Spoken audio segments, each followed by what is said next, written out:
शंभूराजांनी आपल्या धर्मासाठी आणि स्वराज्यासाठी कुठलाही विचार न करता बलिदान दिलं. छत्रपती शिवाजी महाराजांनी उभारलेल्या या हिंदवी स्वराज्याला आपल्या हयातीत धक्का लागून दिला नाही. असा हा शिवबाचा छावा मरणाच्या दारात असताना देखील औरंगजेबापुढे झुकला नाही. असंख्य यातना सहन करत शेवटी ज्या ठिकाणी आपले प्राण सोडले अशा पवित्र ठिकाणी आज आपण जाऊन नतमस्तक होणार आहोत.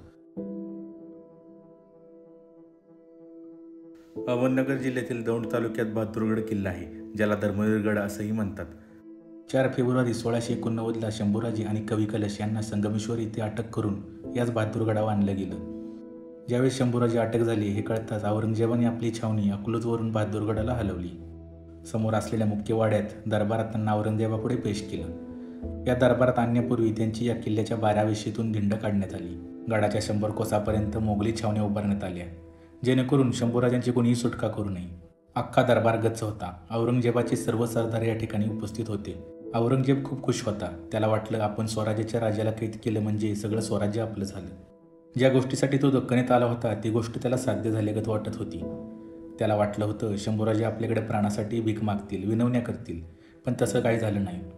शंभूराजांचं अख्खं शरीर रक्ताने माखलं होतं, पण त्यांची ती भेदक नजर आणि चेहऱ्यावरचं तेज तसंच होतं. ज्यावेळेस औरंगजेब आपलं सिंहासन सोडून खाली नमाजासाठी बसला तेव्हा शंभूराजे कवी कलशांना म्हणाले, कविराज तुम्हाला याच्यावर काय सुचतंय का?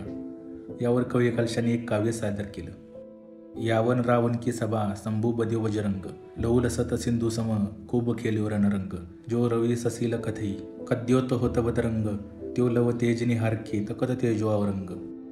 म्हणजे रावण रूपी यवनाच्या दरबारात तुम्ही हनुमानाप्रमाणे बांधले गेलेले आहेत आणि तुमच्या अंगाला लागलेले रक्त म्हणजे हनुमानाला लावलेल्या सिंदुराप्रमाणे आहे. ज्याप्रमाणे सूर्याला पाहताच काजव्याचा प्रकाश नाहीसा होतो, त्याचप्रमाणे तुमचं हे तेज बघून औरंगजेब आपलं सिंहासन सोडून खाली गुडघे टेकून नतमस्तक झाला आहे.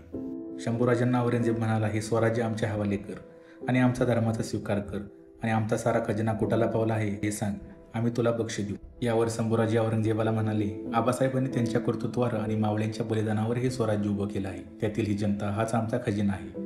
ज्याप्रमाणे तुला तुझा धर्म प्रिय आहे त्याप्रमाणे मलाही माझा धर्म प्रिय आहे. हे ऐकताच औरंगजेब संतापला आणि त्यांनी कवी कलश आणि शंभूराजांचा छळ करण्याचा आदेश दिला. हा प्रकार कित्येक दिवस चालू राहिला. असंख्य पिढ्या महाराजांनी सहन केल्या, पण स्वराज्यावर आणि आपल्या धर्मावर कुठलाही आच येऊन दिली नाही. आणि शेवटी याच ठिकाणी आपला देह ठेवला. त्यांचे हे उपकार 7 जन्म जरी घेतले तरी आपण फेडू शकणार नाही. त्यांच्या या बलिदानामुळे औरंगजेबाचे स्वप्नच राहिले. तर असा होता छत्रपती संभाजी महाराजांच्या पदस्पर्शांनी पावन झालेला आणि बलिदानाने पवित्र झालेला धर्मवीरगड. तर अशा या ठिकाणी येऊन एकदा तरी नतमस्तक व्हावं अशी ही जागा आहे.